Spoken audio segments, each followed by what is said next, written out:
Yeah, hi everyone. This is how it went this week. Yeah, not the best this week, unfortunately. Just not good enough this week. A lot of things just didn't go my way this week.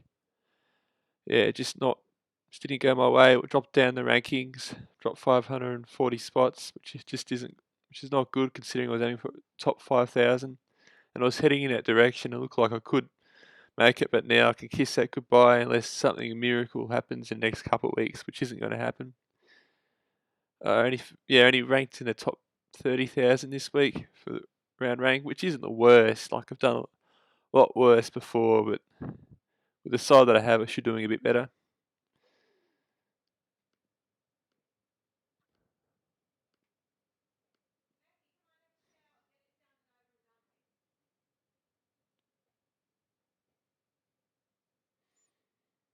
As you can see here, Tom Stewart, 48, was probably one of the biggest disappointments of the round, to be honest.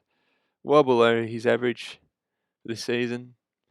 And was it really worth holding on to him now? I don't know. I'm going to hold on to him for a reason to keep my trades just in case a drama happens. And there has been a few popular players that have been injured that I do have.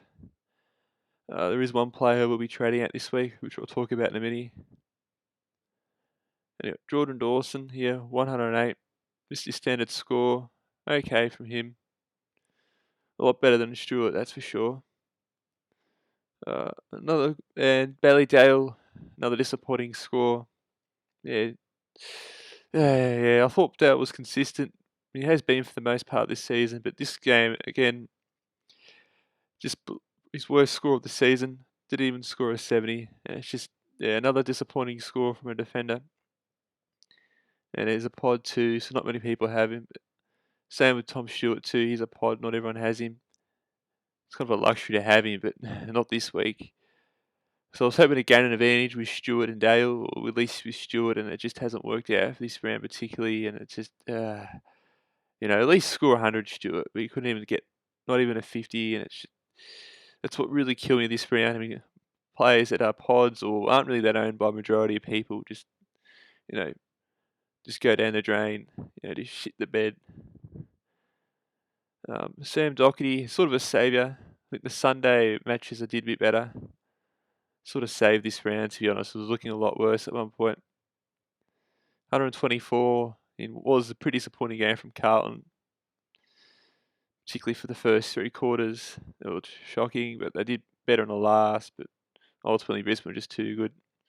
So 124, that's pretty good from Doherty. Hopefully, he continues that for the next couple of weeks.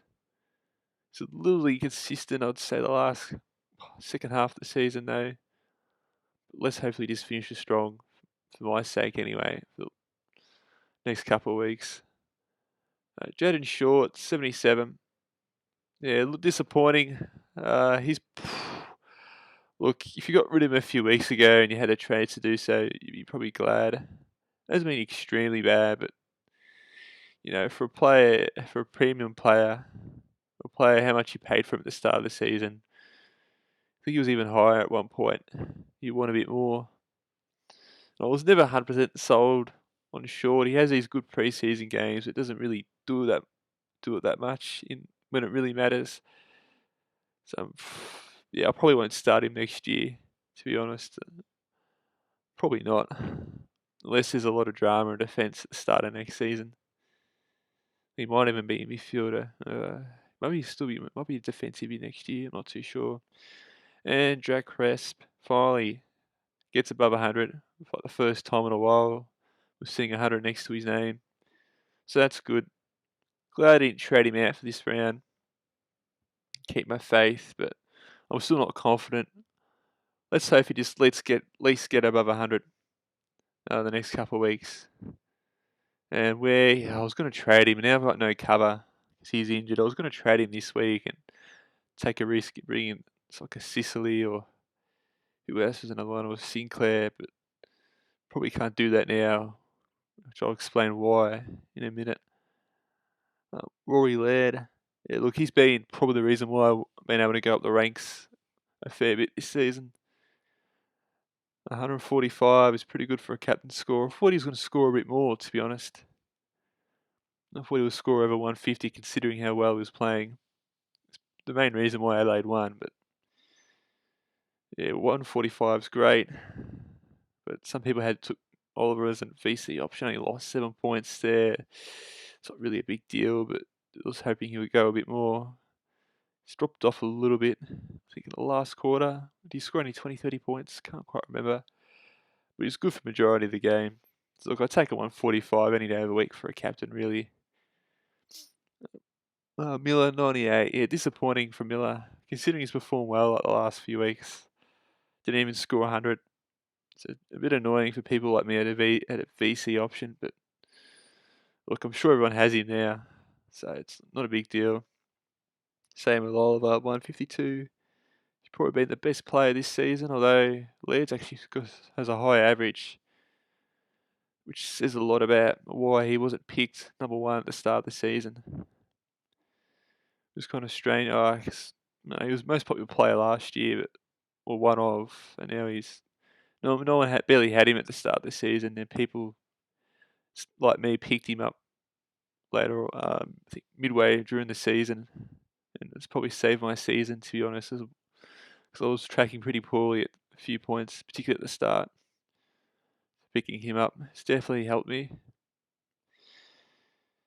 As in terms of Neil, 138, yeah, decent score. If you had him as captain in the end, you maybe a little tad disappointed because you got Litter and Oliver scored slightly better, but 138, you're not really losing too much compared to those two. And this is where things start to go downhill a bit. 106, I really thought Mills, I was going to take him as a VC option too, or a captain option, one of the two. And I thought, they're playing North Melbourne, he could get like 180, if Sydney really, put the foot on the throat of North Melbourne. And they sort of did, but it wasn't an absolute mauling like it could have been. Actually, North Melbourne have been okay against Sydney. They almost beat them the first time. It's probably their third best performance of the season, or probably was their second best, to be honest. The game against West Coast that wasn't really good, even though they won. So Mules 106, disappointing because they played against North. I guess it was more of a team effort, but playing against a solid North Melbourne, you probably want a 120, 130 at least, I reckon. So do leak a lot of Supercoach points. And Brayshaw 93, yeah, not good enough. Even though Freo won, I think he was tracking just over 50 at half time and looked to be on 100, getting over 100, but it's his ball use. It lets him down at times. That's one thing he needs to improve to become, the best player in the game, really, or the top 5 players. And I think he's top 10 for Brownload. I think he might be, but I don't think he will win it. I don't think he's quite there with the best yet. He's getting close, so he's a great player, but he just needs to fix up his skills a little bit at times. His efficiency is just not quite there yet. Definitely wins a lot of ball though, and is a crucial player for Fremantle. Patrick Cripps, 104, not too bad, but he has to go. He's not going to play for the rest of the season, or at least for 2 weeks, I believe. So he has to go. I'm not too sure who to bring in. Does it really matter anymore? I'll have a look at the fixture and who I can afford. But yeah, he has to go. It was just a silly thing what he did for his side, to be honest. Getting suspended, we saw hasn't quite qualified for finals yet. They could still miss out in the 8, Carlton. And if they do make the 8, which probably should, but he'll miss the final, and it probably will cost him side a final win, which is Carlton haven't won a final for a while, since 2013. So, a bit disappointing from Cripps. He has to go, and it's the reason why I can't make an upgrade to a Sicily or a Sinclair or Short or Crest, which if I had a few more trades up my sleeve, or Tom Stewart didn't do his suspension, I could have made that decision. That's just things you just can't control about Supercoach, unfortunately. You pick players and you expect them to perform well. I mean, not every week they're going to perform well, but perform well below expectations. Just not good enough. 102 for McRae. Everyone has him, but he has dropped off the second half of the season.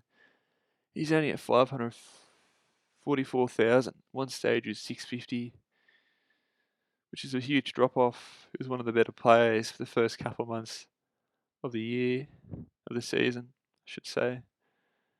And he's just dropped off, so hopefully he bounces back. You need him to bounce back. I mean, it's still okay, but I thought he'd be one of the, not end up being, the highest average player at one point. But he's just dropped off, McRae.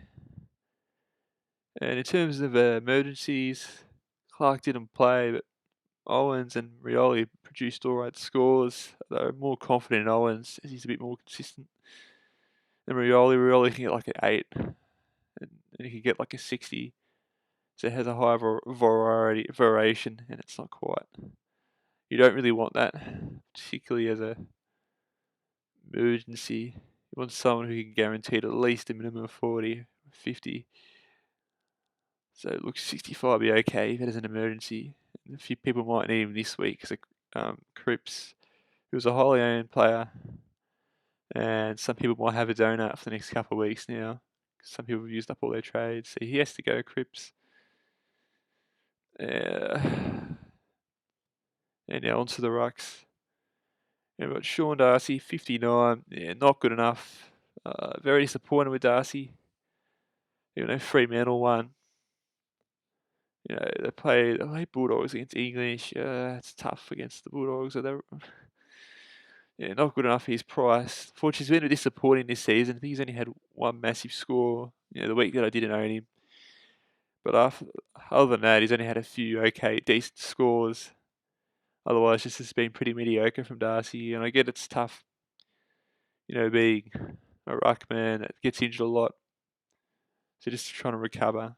It's kind of difficult, I guess. But we'll hopefully performs well in the next 2 matches. A lot of people still own Darcy, but it's a bit frustrating because some people now own Gawn and Wits. And I was thinking about trading Gawn to maybe O'Brien or Gawn, but I probably can't do that now.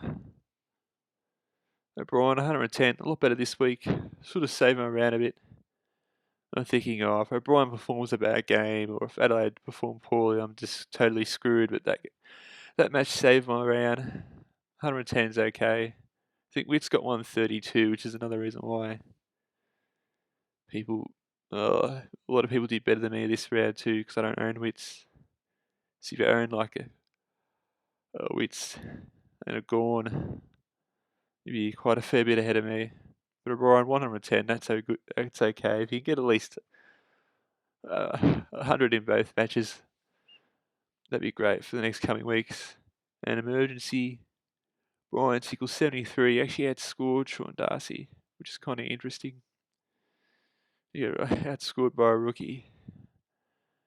I mean, they didn't play against each other, but yeah, 73 is pretty good for a rookie. Might even be a good option for backup option too, but it was a good thing I hold on to him because you never know, you might need it for the next couple of weeks, particularly with Supercoach finals out, which unfortunately I think I lost all my games this week too, which is a bit frustrating because I was doing well in some of those leagues. And it just screwed me over. Made every finals for my leagues, and I'll just out in most of them now. Bontempelli, 100, okay. A lot of people have him now, so it doesn't really matter as such. But yeah, 100, that's okay. Considering how disappointing Bulldogs were. Parker, 103, just a standard score from Parker. Not too cold, not too hot. Heaney, 121, which sort of saved my round as well. He's actually been pretty good the last month. Has been the reason why I've been able to. One of the reasons why I've been able to stay inside the top 10k. Josh Dunkley, 155, so he's bounced back this week after having a pretty mediocre month by his standards. And he's performed pretty well, so it's pretty good for Dunkley. Bulldogs sort of needed him to perform well, but they still lost. English, 86, disappointing from English. Just hasn't quite reached that level like he was at the start of the season. And that's sort of expected with the injury, I guess. And Brody, I think, Brody, another disappointing score from Brody. He's dropped off a bit. I think the past month, I think with Fife coming back in, I don't think Fife played though, did he? Can't quite remember. For one as well. So yeah, it's a bit surprising he scored 65, but he does have a low time on ground. If he can prove his fitness, he'll score a lot more and probably one of the more highest scoring forward midfielders. And look, he's been a phenomenal pickup for this whole season, really, better than expected. But look, 100 average, we'll take that for the season. But look, 65 for the round, not good enough. And in terms of the bench, 51 for Curtis is okay for an emergency, and he's been pretty reliable. I think he was out for 1 week due to COVID protocols, but other than that, he's been pretty good for an emergency backup option. So in terms of cover, yeah, the defence was looking strong for cover a few weeks ago, but now Ware's out, and I can't bring in cover for him either, or do a luxury trade to upgrade one of the Shorter or Cresp or even any other position. So I don't know what to do now with. Should I bring another backup option for my defensive cover for the bench? Didn't really need it this week, but I may need it for the next 2 weeks. We'll just have to wait and see. All depends with loadouts and injuries, because that could still happen due to COVID and just the chaos that usually happens. But Cripps, he has to go. That's for sure. Oh, I've got good cover for both of the benches here. So every bench, other than defence, is looking weak, which was kind of strange because defence was the strongest option. I'll probably trade Ware in the last round, to be honest. Maybe. And bring in some luxury, bench option, and hopefully I can get an advantage that way. Probably won't make much of a difference anyway. For trades, what have we got here? I mean, who am I going to get Cripps for? 632, so still got a good amount in the bank. Maybe I could have had Sinclair here. It's actually gone down a bit in price. Swing him there, and then I can switch him here with Ware and Ulan just in case of any chaos that goes, but could do that. It's probably the best price option to do that. Or one of the better options. Who don't I have? Walsh. It's not quite as good as I thought he would be this season. Maybe next season he might be a good option. He's coming back from like an injured at the start. He was injured at the start of the season, so yeah, it's pretty much pointless picking anyone else unless I need that extra money for the week after. In case small drama happens. Liberatore is more of a 4-line option. Maybe go for a Sinclair in the midfield. That way I can have cover if any drama happens. If there's a laid out for the defence and he hasn't played yet, which I have to somehow manipulate this. I can switch him to like a Ware or Ulan and put in a rookie emergency for my midfield. That way I've got like someone playing on field. I'll probably do that this week. Haven't decided. So look, Sinclair for now is the trade. So that's it for this round. Yeah, it was haven't been feeling the best lately, so that's why I haven't uploaded a bit later. I just haven't been interested in footy this much this week due to my team playing poorly and my tips just been poor. Alright, thank you for watching.